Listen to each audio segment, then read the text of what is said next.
Kami persembahkan program Santapan Rohani, terjemahan dari Renungan Our Daily Bread.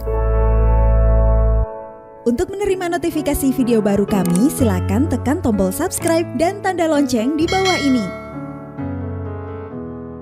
Sahabat ODB, pembacaan Alkitab hari ini terambil dari Efesus pasal yang keempat ayat yang kedua sampai dengan ayat yang ke-13.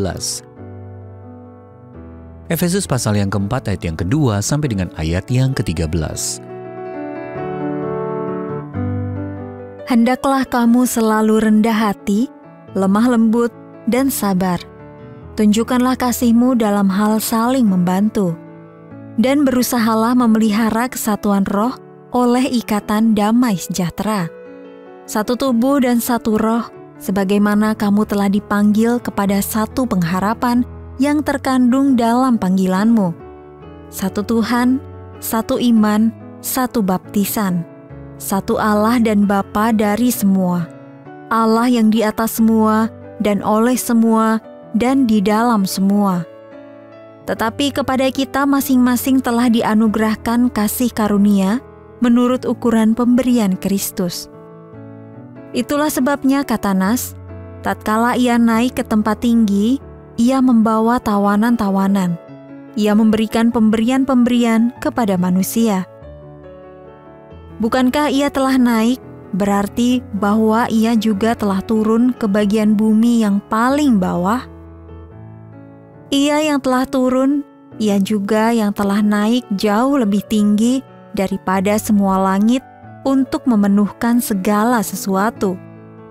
Dan ialah yang memberikan baik rasul-rasul maupun nabi-nabi, baik pemberita-pemberita Injil maupun gembala-gembala, dan pengajar-pengajar untuk memperlengkapi orang-orang kudus bagi pekerjaan pelayanan, bagi pembangunan tubuh Kristus.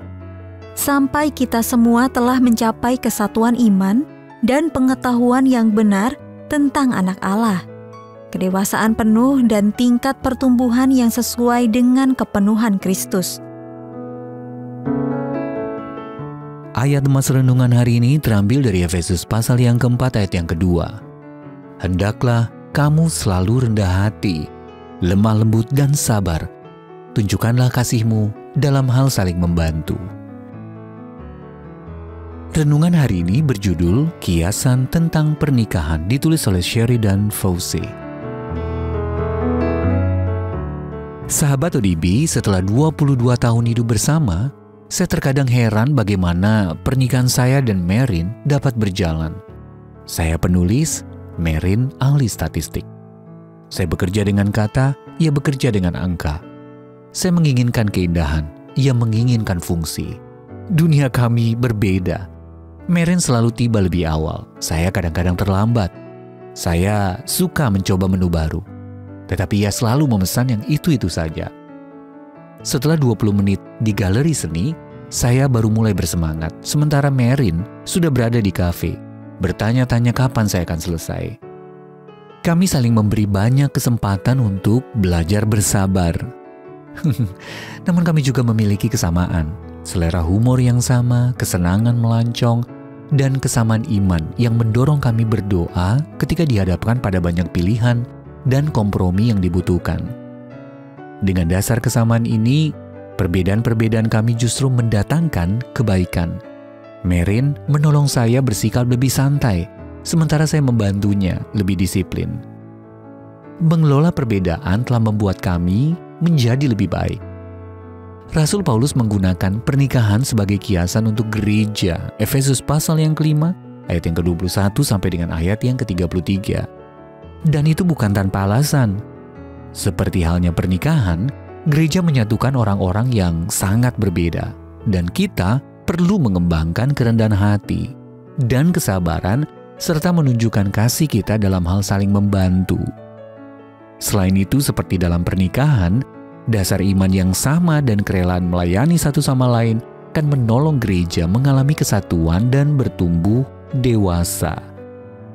Perbedaan dalam relasi dapat menimbulkan rasa frustasi. Namun jika dikelola dengan baik, perbedaan dapat menolong kita untuk menjadi semakin serupa dengan Kristus. Sahabat ODB, bagaimana perbedaan antara Anda dan orang terdekat dapat menolong Anda berdua bersama-sama bertumbuh? Lalu bagaimana perbedaan di antara anggota gereja dapat menolong kita mengembangkan kesalehan?